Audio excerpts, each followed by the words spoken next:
जोहर आपे पे नेल दा एसएनबी लाइव यूट्यूब चैनल सावरे मेना कन्या इन देवासिस ने घाड़ी जहां लका दो झारखंड दुमका रेना जहां साताम इदी कते अबो गालमाराव गालोज बन एथोब कता जहां दो झारखंड रे नाइट प्रोग्राम जहां मेना कता ना बंद रेना कथा सामांग रे हिजुक कना आर ओना लकाते गे जहां हीरो को हीरोइन को किछुगान मेना कात को जहां दो आको बिच धारा को सामांग एता ओना साथे किछुगान गोंके को मेना को आको आको बिच धारा को सामांग एता ओना साथे इन नोआ हुन नेहरा कता जहां को आपे को बिचार धारा सामांग सेना पिया तो इन पे कांटेक्ट दाड़िया ओना लकाते गे आबो नित जहां गोंके बन नेले कना नुई हो कांटेक्ट का बनाय आजा जहां कथा ओना बड़ाय लाक्ति कान ताबोना से आज सामांग सेनाय कना निहत बन कथा डिटेल्स ते जेने मेनाय नोआ जहां नाइट प्रोग्राम इदी काते गोंके नो चैनल रे सागुनद्राम ओना साथे जोहार एथोप रे नासेना आमा उपरुमा एम लखन आली नापाय जो को जोहार गे और सनम खना मांग आबिना एसएनबी लाइव रे जो नेलिए को जो को जोहार और आबिन हो सरहाव और जोहार इन्हें नितुम दो हाँ देवीराम टुडू और इन दो हाँ चपरा मंडू रामगढ़ झारखंड खना हाँ इन बिलोमे कना एगल अंजमो कना इन दो हाँ जहाँ मने जीवी रे कथा हेडेगो कान आदो ओना कथा लay सदर तबोना कथा दो हाँ निये कना अबो तलारे अडी मारांग कथा घुरलेव बड़ा एचुरो कना और ना को जुतो हर बन बड़ाय कान गे फेसबुक यूट्यूब इंस्टाग्राम ना करे नेल नामगो कना और ओना दो कना ना जहाँ संताल परगना को ना उछाना कना जहाँ दो सुरेश मुर्मू अनुमंडल रे डीसी ठे और राज्यपाल ठे चिट्ठी एम किया जे आवेद तरीकाते आर्केस्ट्रा जात्रा फुटबॉल कड़ा रपो को से हांडी भट्टी को चला कना से हांडी अखरिंग को चला कना तो नो को इदी कते नासेना गालमाराव मेना काना आदो पॉइंट कथा मिटा लिंग ले लहाया अलिंग दो सनम खना माना सुरेश मुर्मू लिंग सपोर्ट करना 100%। तो चेक लेका तलिंग सपोर्ट या ओना नासेना लिंग ले सदोरा सपोर्ट मिटेलिंग टॉपिक लिंग उठो लहाया ओना दो कना जतरा प्रोग्राम दो अलिंग दो बलिंग विरोध कना जहां नाइट रे प्रोग्राम हुयुगो कना अलिंग दो ओना लिंग मतलब लिंग विरोध कना और बांग हुयु चाहिए चेक लगी बांग हुयु चाहिए ओना नासेना लिंग लेया चेदा से आबो बन बड़ाय गिया आबो दो अडी एमा होड़ को लये कना जे आबो संथाल सोसाइटी रेन होड़ से आदिवासी होड़ दो आबो दोबन अडी बन लहावा कना अडी बन डेवलप कना उनका को लये कना और अडी एमा होड़ दो को लेदा बोले बन तायना ना कना लेकिन जहां तक मुझे लगता है आबो समाज दो से ज्यादा ही तायनम गिया चिकते ओना नासना इन ले सतोरा नीत बन नेला एन खाय दो आबो सोसाइटी रे आबो आदिवासी समाज रेन होड़ मेन दो मैक्सिमम रे पॉपुलेशन मेना का बनो झारखंड दिसुम रे है से और अलग अलग स्टेट रे अलग अलग मेना का एन खातो ना नोंडे जहांटा दफ्तर के बन चला जहांटा ऑफिस रे बन चला ओंडे दो आबोरेन होड़ दो बहुत कम बन नाम को गया बन बहुत कम बन नाम को चेदा से बन तायनम गिया लेकिन आडी क्षेत्र दो बन लहा गिया चे करे बन लहावा night programme organise football organise कड़ा डांगरा रपो ऑर्गेनाइज है से हांडी बाटिन ओना को छपरी डांस नोआ कर दो बन लहा गया लेकिन ऑल पढ़ा से नोआ नौकरी चाकरी रोजगार नोआ बिजनेस पेपर नोआ दो बन तायनम गिया नोआ बारिया इंग्लिश ले गया इना पर नी तो बन नेला एनखा तो आबो दो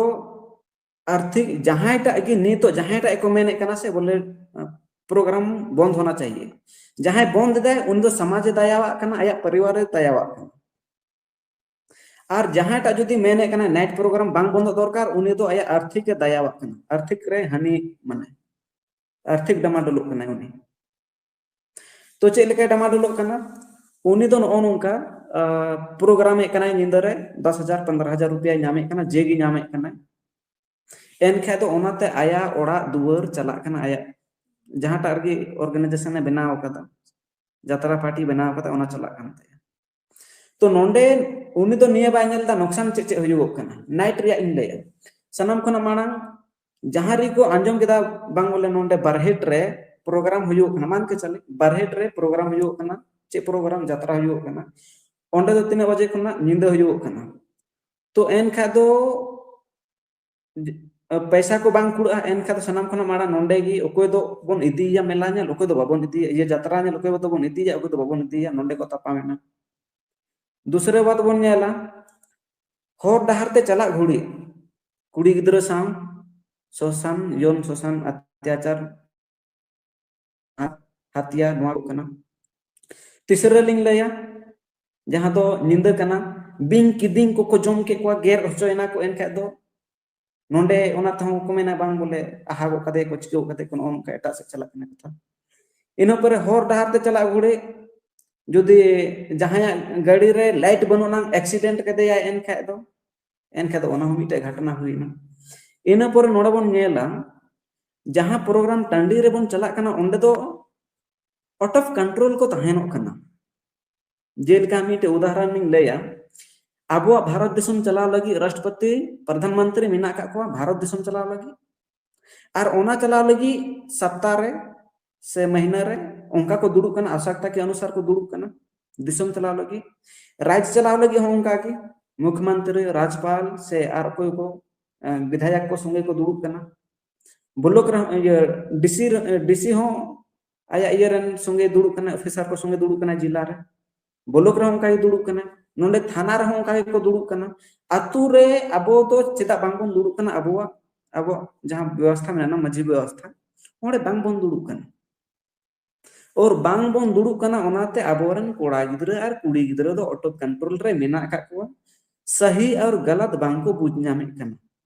और बुझ नाम कते रह को मेना कना रे नुया नोंका दान का तो मेरा क्या होगा कुछ नहीं हो नोनका को उइहर कना देवीराम गोंके जहां लका आमेम लई केदा आयमागान गे ओजे आयमागान गे कारणेम लई केदा जे चेत खातिर ते नोआ नाइट प्रोग्राम कराव लागती बांग कना एखाना आडी हर नोआ हतो को मेनेदा को जे जहां गिद्रा सारी गे पढ़ा रे मने मेना ताया उनी ठेन आम जहां तिना गे माने ओनकना चीजेम कराव रे ओनकना जिनिसम कराव रे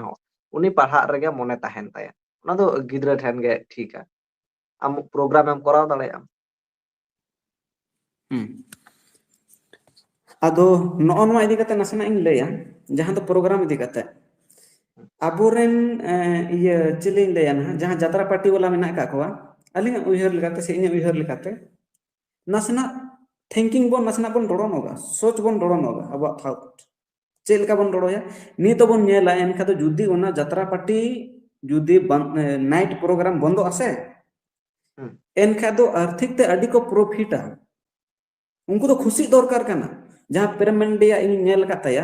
अडी मज बोले तो उदाहरण एम कदा बोले इंटरव्यू ये एम कदा कि ओकल का अच्छा बंदोआ नाइट रे ये लाइट रे दो ओकल का इफेक्ट से मेम दा जहां दो दा रगी एम लिखा दो दा जहां दो दा रगी चला लिखा दो गानो टांडी तो बा तो जहां लका को मेना बोले सही जायगा रे गलत उदाहरण अगु कते तो होड़ बांग दिग भरमित को चाहिए कथा तो एनका तो चेल करे गलत एन तया सनम खना कथा तो निया कना कि बोले उनी तो ओका लेका इन प्रोग्राम चला ओना भाबितया लेकिन ने होड़ दो से आले लेकन होड़ दो चेले उयरे कना बोले अबुआ सोसाइटी ओका लेका डेवलप तबना नोआ उयहर बिना का एगल देवीराम गोंके एनखान जहां गिद्रा डेवलप आय उयहर ताय उनी जहां लकन परिवेश रेगेम दोहया उनी मा डेवलप आय नोंका हो नेला कन अड़ी माने लातार गाता खना हो गिद्रा को डेवलप आकाता ताहले चेत कारण नोआ जात्रा के कारण कना जे बांग डेवलप रेना आवाज क्लियर बाहेल ना नसना आजमो कना हां दोहड़ा कथम दे एगल इनिन मेनेदा जहां गिद्रा डेवलप आय लय दाय एनखान उनी दो जहां लकना सिचुएशन रेगे ताहे को मा उनी डेवलप आय ᱪᱮᱫ ᱛᱟᱦᱞᱮ ᱡᱟᱛᱨᱟ ᱠᱷᱟᱹᱛᱤᱨ ᱜᱮ ᱵᱟᱝᱠᱚ ᱰᱮᱵᱷᱞᱚᱯ ᱫᱟᱲᱮᱭᱟᱜ ᱠᱟᱱᱟ ᱜᱤᱫᱽᱨᱟᱹ ᱱᱚᱣᱟ ᱯᱮ ᱞᱟᱹᱭ ᱦᱚᱪᱚᱭᱮᱫᱟ? ᱦᱮᱸ ᱠᱟᱛᱷᱟ ᱫᱚ ᱱᱤᱭᱟᱹ ᱠᱟᱱᱟ ᱦᱮᱸ ᱢᱤᱫᱴᱮᱡ ᱟᱵᱚ ᱵᱚᱱ ᱢᱮᱱᱟ ᱤᱭᱟᱹ ᱥᱟᱸᱜᱟᱛ ᱵᱚᱱ ᱢᱮᱱᱟ ᱚᱠᱟ ᱞᱮᱠᱟᱱ ᱥᱟᱸᱜᱟᱛ ᱨᱮ ᱚᱠᱟ ᱞᱮᱠᱟन ᱵᱮᱥ ᱵᱷᱩᱥᱟᱹ ᱥᱚᱸᱜᱮ ᱚᱠᱚᱭ ᱚᱠᱟᱨᱮ ᱛᱟᱦᱮᱱᱚᱜ ᱠᱟᱱᱟ ᱱᱚᱣᱟ ᱱᱚᱣᱟ ᱨᱮ ᱰᱤᱯᱮন্ডᱮᱜ ᱠᱟᱱᱟ ᱱᱤᱛᱚᱜ ᱵᱚᱱ ᱧᱮᱞᱟ ᱮᱱᱠᱷᱟᱡ ᱫᱚ ᱡᱚᱛᱚ ᱜᱮ ᱮন্টারটেনমেন্ট ᱞᱟᱹᱜᱤᱫ ᱠᱚ ᱪᱟᱞᱟᱜ ᱠᱟᱱᱟ ᱞᱮᱠᱤᱱ ᱚᱱᱟ ᱨᱮᱭᱟᱜ साइड इफेक्ट ᱚᱠᱟ ᱞᱮᱠᱟ ᱦᱩᱭᱩᱜ ᱠᱟᱱᱟ ᱱᱚᱣᱟ ᱵᱟᱝᱵᱚᱱ ᱩᱭᱦᱟᱹᱨ ᱧᱟᱢᱮᱫ ᱠᱟᱱᱟ ᱱᱤᱛᱚᱜ ᱡᱩᱫᱤ गाते 10 लोग मेना का कोआ और जुदी मिद लोग बाय चला एनखा दो को उनी को नसना को समझो बुझो या देला चेम ताहेन उनका को समझो बुझो और ओना रे आडी गान सेट इफेक्ट मेना तो एनखा दो नोडे दो कथा निये कना जे अबो दो जहां नाइट बन प्रोग्राम दा ओना दो दिन हबन को प्रोग्राम दाड़ेया किया और नोआ जहां प्रोग्राम दा को से नाइट ओना दो इलीगल गिया चिकते इलीगल ओना नसना इन लया उनको तो सिर्फ थाना रे को परमिशन को हटावा से को सूचना को एमे कना बस निया की जुदी आबोरेन जितना की यात्रा पार्टी को मेना का को से नुको ऑर्गेनाइजर को मेना का को कमेटी को मेना का को उनको दो मीटे को उयहर दाड़ेया किया जुदी आबो डेवलप सरेना की सनाय बन आबो संताल कम्युनिटी रिया से आदिवासी कम्युनिटी रिया ये माने सेरेंग को वीडियो को है से एने सेरेंग को जोतोआ एनखा तो चेक बन चिका दाड़े गवर्नमेंट खन अपन मांग दाड़े से पब्लिक डोनेशन तो बन बेना दाड़े मिटे होल डोडो मारा और चेक बन चिकाया यात्रा पार्टी को लई कना नवा दो और ओना दो चेक बन चिकाया ओना अब बन यात्रा पार्टी बन रजिस्ट्रेशन और रजिस्ट्रेशन करते अब दो ओना जहां होल बेना कान तबोना ओना होल रे बन उदुगा और जहां की जुदी चला है एनखा दो ओंडे चे चिका दिन प्रोग्राम में हुयो कना होल मा न्यूत गी ताहेनोआ एनखा तो जुदी मान के चले प्रेमंडी ओनते दुमकार से रे दुमकार माने चलके दुमकार हो मेना ना होल मेना ना नोडे जमशेदपुर रो मेना ना हजारीबाग रो मेना हर एक डिस्ट्रिक्ट रे मेना ना और ओना होल रे दो ओकोय को चला आबो लेकान हर को चला तीन रे को चला दिन रे को चला परवनी को तमा ओंडे बाको एंट्री चो कोआ ओडे टिकट कटा हुयो तया दिन रे चला ना दिन रे हे एना और नोंडे की नेलबन नित नुई कपिल शर्मा शो दो जो हड़बन नेले तो कपिल शर्मा लेका शो अब बन उदुग दाड़ेया अब 2 घंटा 3 घंटा 4 घंटा 5 घंटा रे कहानी बन उदुग दाड़ेया ड्रामा के माध्यम से तो एनखा दो नोडे चे चिका हुयो कना निंदा रे जहां नहाचार हुयो कना ओना नहाचार बंदोगोआ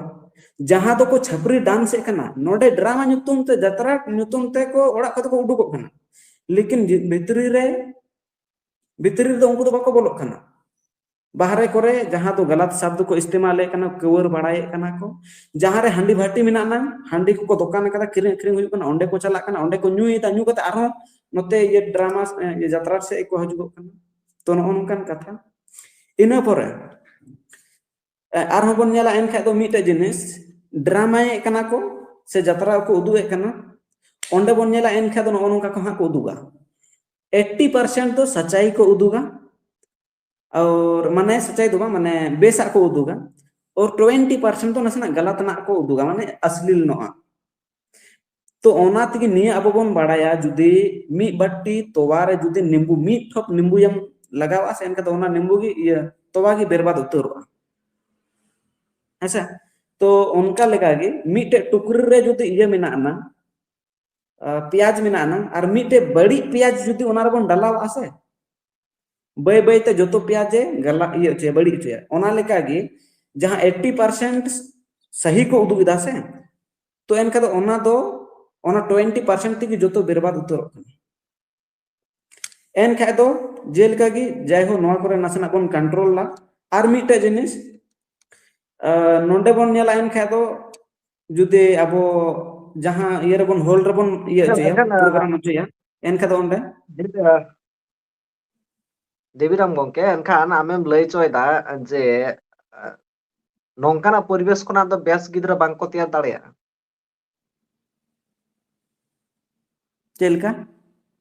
लई दाइन जुदी यात्रा पातार ना परिवेश ताहेना ताहले चेत माने अबो सांतार गिद्रा बांको डेवलप दाड़ेया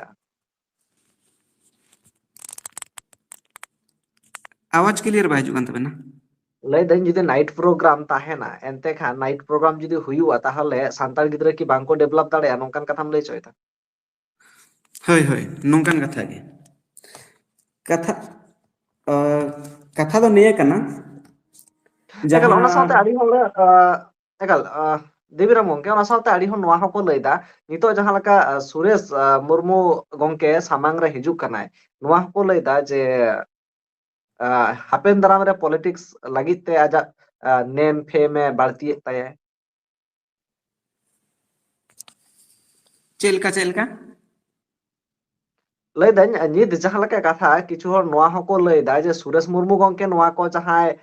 ᱵᱚᱱᱫᱷ ᱞᱟᱹᱜᱤᱫ ᱮ ᱡᱟᱦᱟᱸ ᱞᱮᱠᱟ ᱠᱩᱨᱩᱢᱩᱴᱩᱭ ᱪᱷᱩᱴᱟᱹᱣ ᱟᱠᱟᱱᱟᱭ ᱮᱱᱠᱷᱟᱱ ᱦᱟᱯᱮᱱ ᱫᱟᱨᱟᱢ ᱨᱮ ᱟᱡ ᱯᱚᱞᱤᱴᱤᱠᱥ ᱨᱮ ᱦᱤᱡᱩᱜ ᱞᱟᱹᱜᱤᱫ ᱚᱱᱟ ᱞᱟᱹᱜᱤᱫ ᱛᱮ ᱟᱡᱟᱜ ᱡᱟᱦᱟᱸ ᱧᱩᱛᱩᱢ ᱠᱟᱱ ᱛᱟᱭᱟ ᱯᱷᱮᱢ ᱠᱟᱱ ᱛᱟᱭᱟ ᱚᱱᱟ ᱯᱚᱯᱩᱞᱟᱨᱤᱴᱤ ᱵᱟᱹᱲᱛᱤᱭᱮᱫ ᱛᱟᱭᱟ ᱟᱫᱚ ᱱᱚᱣᱟ ᱤᱫᱤ ᱠᱟᱛᱮ ᱱᱟᱥᱮᱱᱟᱜ ᱤᱧ ᱞᱟᱹᱭᱟ ᱦᱩᱸ ᱚᱠᱚᱭ ᱦᱚᱲ ᱚᱠᱟᱨᱮ ᱢᱮᱱᱟᱜ ᱟᱠᱟᱫ ᱱᱟ ᱟᱨ ᱚᱠᱟᱨᱮ ᱪᱟᱞᱟᱜ ᱟᱭ ᱚᱱᱟ ᱫᱚ ᱵᱟᱫ ᱨᱮᱭᱟᱜ ᱠᱟᱛᱷᱟ ᱠᱟᱱᱟ ᱞᱮᱠᱤᱱ ᱠᱟᱛᱷᱟ ᱫᱚ ᱱᱤᱭᱟᱹ ᱠᱟᱱᱟ ᱡᱮᱞᱮᱠᱟ ᱱᱩᱭ ᱥᱩᱨᱮᱥ ᱢᱩᱨᱢᱩᱭ कथा दोहयेद कना कि बांग बोले हम लोग के समाज में ये सब त्रुटि है तो सुधार किया जाए हैं से एनका तो नोरे सुधार हुजुगोग मा और हर एक हड़ को सपोर्ट कना आले हजारीबाग डिस्ट्रिक्ट से रामगढ़ डिस्ट्रिक्ट को पूरा फुल सपोर्ट मेना का एनखा दो नोंडे पॉलिटिक्स रिया कथा हजुगोग कना एनखा दो चेद लेका को लया जुदी दाग तेतांगा एनखा दो दाग हबन नुया जुदी दाका रेंगे एनका तो दाका हबन जमा और जुदी मान के चले जायगा उनका की हुजुगोग कना जायगा तो माने सिचुएशन उनका की बिना कना जहां दो अब पॉलिटिक्स रे बांग बोन चलाव लेन खाय दो इने काम बांग हुजुगोग कना तो ओना सिचुएशन रे चला हो गानोआ माने कथा तो निया गी मान के चले नितो अली ली लया जुदे जहांटा रान ते जुदी इंग बई बेसुक कना से होड़ बाको बेसुक कना एनका तो एटा रान मा लगा गिया या तो एकदम जरूरी कना कि बोले ओंडे चला जरूरी कना एनका तो उन रो चला जरूरी कना नोआ मा पॉलिटिशियन रे कथा मा पब्लिक चितान रे ये कना डिपेंड कना पब्लिक को भेजाया से बाको भेजाया कुसी या को से बाको कुसी या नो तो पब्लिक रे डिपेंड है जोतो लिका एकाल बुझे ना ओना साथे जहां लका हीरो को लय दाको जहां कुणाल बास्के कथा लया उनी लय दाय जे जहां तीन रहो नोआ नाइट प्रोग्राम यात्रा बांग पे बंद दाड़िया आदो नो इदी कते आदि मौज कथाया हिसाब ते लय कदा कुणाल बास्के कथा तो निया हुयुगो कना जोतो होड़ अपना अपने जहां आर्थिक जहां खना पैसा हजुगो कना तो ओना दो को प्रेमा है से कथा दो निया हुयुगो कना नितो अब बोन बड़ाया कुणाल बास्के जहां लय कदा ओना दो अदो बांग बंदोगा ओंकान कथा तो बांग कना लेकिन नितो निया बोन नेला जहां क्षेत्र रे जुदी जगरू किना को एनका ओना क्षेत्र रे दो निहाती नाइट प्रोग्राम तो बंद गया और जुदी जहां क्षेत्र रे जुदी नाइट प्रोग्राम हुयुग कान चलती ते चे को घटना हुयुग कना ओना इदी कते जुदी अवेयरनेस से जागरूकता से एवेन चिरगल बनु का कोआ एनका ओना छुतर दो कोरा होचय गया एकाल उनका मिटेन गान दैका लय मे मिटेन गान दैका लय मे जे यात्रा खातिर ते ओकार रे उनका घटना घटावा जत्रा खातिर ते ओकारे अबोरेन बाड़ी होड़ घटना घटावा कना ओका जायगा रे नोते मिटे हां आले मेता कना ले इया चे को मेता कना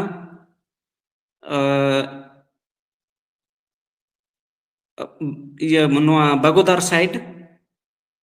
जहां तो गिरिडीह जिला रे हजु कना तो ओंते रहो को प्रोग्राम चे तहना तो ओंडे घटना हुई लेन तहे कना तो एनका दो ओना दो को दबाव कदा बांग रकाब लेना आरो मिटे जिनिस आले सुर सुपुर रे मुर्की बिसे कंदा गढ़ा ᱧᱩᱛᱩᱢ आ को ओंडे को लगावे तहेना एनका दो ओंडे दो माने चिली बन मेता कोना यादव यादव यादव माने यादव कोड़ा बारिया कोड़ाते बारिया कुड़ी माने iya kate ke mane chikena ese kate mane 4 wheeler te atkirta no ho dabaw giya no to Hazarimagh reyag katha kana eta reyag do ba dabaw giya alini lay ina pore aro jayga re noa ninda jatra drama hayu kante मानसिकता को बड़ी जो कान तकवा कोड़ा को हंडी पुरवे कना no नोंका और अलिंग दो जहां आले चित्र लिंग नेल कता नहीं है एटार एनकन फुटबॉल ने चेक खातिर पे बंद लागित फुटबॉल तो नहीं कना मीटा जिनिस लिंग लेया जहां फुटबॉल को खिलो कना से बोरन कोड़ा को अडी मोज को खिलो कना मोज बको खिलो कना ना तो बलिंग लेया अडी मोज को खिलो कना लेकिन ओकार को खिलो कना लेया बलिंग लय कना अब दो उनकान ठे को खिलो कना जहां दो मीटे गे सीढ़ी बुझे माने मीटे गे सीढ़ी उनकान ठे बोन खिलो कना और ओना खना स्टेप बाय स्टेप माने सीढ़ी बाय सीढ़ी दो बनु गे चितान रखा लगी तो ओनाते इन दो नियागिंग मेना कि नोआ जहां सुरेश मुर्मू गमके रखा कता उनी ठे कोना अरदासिंग दोहया से आरो को मेना का को एनका दो उनको ठे अरदासिंग दोहया जे गवर्नमेंट ठे कोना स्टेट गवर्नमेंट से सेंट्रल गवर्नमेंट ठे कोना नियागी अरदासिंग दोहया जे बोले हर एक बस्ती रे खेल रिया ग्राउंड तहन मा और ओना दो हर एक क्लब खना जुड़ा हुआ तहन मा नोंडे क्लब खना बांग को खिलो कना हुडिंग मैच को खिलो कना और खेल खेलते उनको ती जंगा कटा को बड़ी जो कान तको समय को बर्बाद कान तको रोजगार तहन ते चिक बको चिक दाड़िया माने ये भोर गे सिम सुक्री भोर को तहन कना नो नोंकान कथा ताहले पे सिस्टम बदल लगावा पिया फुटबॉल खेलोड मा तो बांग है बंद तो खेलोड नो सिस्टम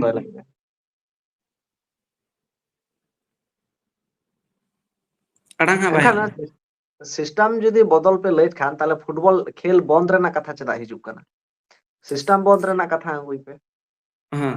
बंद निया गे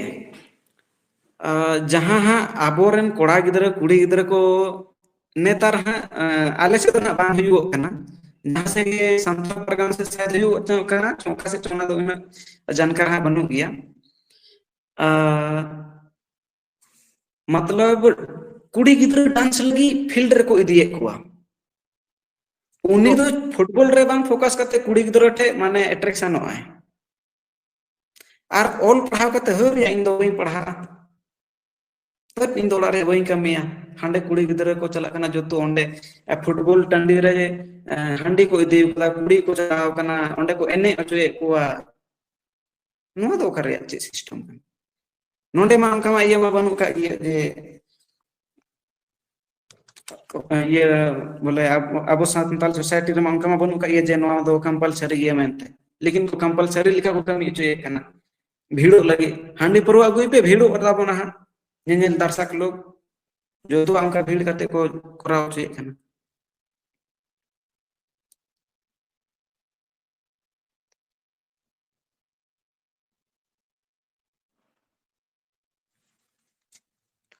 चलो एकल देवीराम गंके बुझेना आमा कथा एनखान दिसम हर को आपे को जहां उयहर द्वारा निहत कमेंट तलाते सदर ताबन पे देवीरामा जहां विचार धारा ओना बन बड़ाय केदा एनखान आपे को जदी जहां को नवा इदी कते कथा दोहो सना पे निहत कमेंट तलाते सदर ताबन पे बाखान दो डिस्क्रिप्शन रे इना व्हाट्सएप ग्रुप रेना लिंक मेना कता ओना पे जॉइन दाड़े आपे और आपे कथा पे दोहो दाड़े मान को मुजरा सनाम को गे सागुन जोहार।